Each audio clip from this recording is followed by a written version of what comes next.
के बारे में मैंने पिछली बार भी कहा, जब वो प्रोसेशन निकाला गया उस वक्त भी कहा है। मेरी बात उस प्रोसेशन पे वही है जो इन दोनों मैंने कहा था, और जो मैंने अंदेशा दिया था, जिस बात के बारे में मैंने इशारा दिया था, और वही हुआ भी। उस प्रोसेशन को उन्होंने इस्तेमाल किया फिर अपने प्रोपेगेंडा के लिए। पार्लियामेंट में आपने देखा होगा कि अमित शाह ने कैसे उस प्रोसेशन का इस्तेमाल किया, ये झूठ बोल के कि ये प्रोसेशन मुहर्रम के प्रोसेशंस की इजाजत कश्मीर में मिलती नहीं थी, हमने दी, और शिया सुन्नी डिवाइड करने की कोशिश की, ये बता के कि वहाँ पे सुन्नी एडमिनिस्ट्रेशन हुआ करती थी और शियों को मुहर्रम प्रोसेशन निकालने नहीं दिया करती थी। और कैसे इक्वेट किया मुहर्रम प्रोसेशन को सिनेमा के साथ, शराब खानों के साथ। एक list of elements of normalcy Amit Shah ने पोस्ट एब्रोगेशन 370 का जो उन्होंने इल्यूजन ऑफ नॉर्मलसी बताने क्रिएट करने की कोशिश की, और क्या कहा कि क्या किस किस चीज से ये इंडिकेटर्स मिलते हैं कि नॉर्मलसी आई है। उसने उस लिस्ट में सिनेमा का नाम लिया, शराब खानों का नाम लिया, और उसी सेंटेंस में उसने मुहर्रम के उस जुलूस का नाम लिया। तो मैंने उसी के बारे में पहले भी कहा था कि ये जुलूस, ये एडमिनिस्ट्रेशन अपने प्रोपेगेंडा के लिए ज्यादा इस्तेमाल करेंगे, बजाय इसके कि इमाम हुसैन अलैहिस्सलाम का जो मकसद है वो पूरा हो।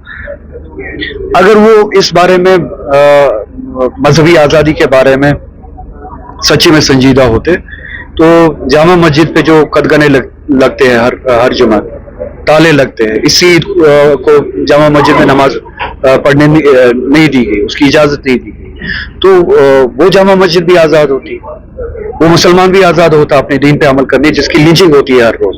तो मैं नहीं चाहता हूं कि इमाम हुसैन का जो जुलूस इसी तरह के एग्रेशन के खिलाफ एक जरिया है, वो इसी एग्रेसर का एक हथकंडा बन जाए कि वो फेक सेंस ऑफ नॉर्मलसी। और मैं यही कहूंगा कि ठीक है, कोर्ट में जा सकते हैं, पार्टी जा सकती है, मेरी पार्टी भी जा सकती है, और मैं इतना ही याद दिलाऊंगा, हमारी लड़ाई स्टेटहुड की नहीं है, हमारी लड़ाई उससे ज्यादा है। हमारी लड़ाई है वो कॉन्स्टिट्यूशनल गारंटी जो 2019 में हमसे छीनी गई।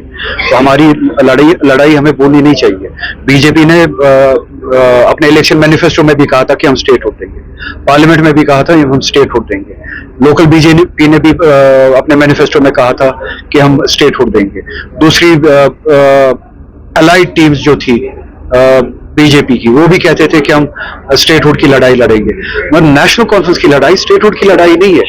हमारी लड़ाई उस गारंटी की वापसी की है, उस स्टेटस की 370 की वापसी की है, उस स्टेटस की वापसी की है जो आईन हिंद ने हमें दिया था एक्सेशन के टाइम।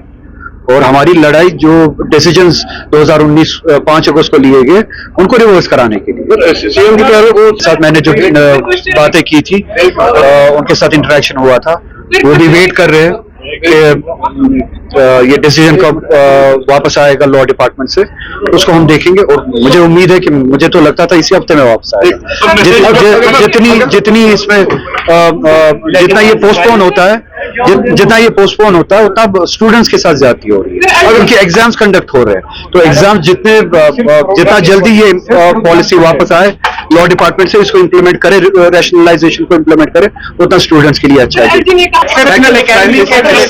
एक्सेप्शनल एकेडमी, इनकी फैकल्टी को मैं मुबारकबाद देना चाहूंगा और शुक्रिया भी करना चाहूंगा, जिस तरह से ये मेहनत करते हैं स्टूडेंट्स पे, और यहाँ पे उस मेहनत का जिस तरह से रिजल्ट देखने को मिला है।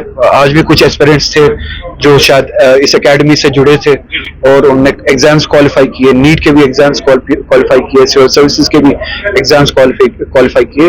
तो इससे उम्मीद है कि सोसाइटी में इसी तरीके से जो है वो कंट्रीब्यूशन होता है, और ये सभी एस्पिरेंट्स जो अब ऑफिसर्स बन चुके हैं या बनने वाले हैं, ये कंट्रीब्यूट करें।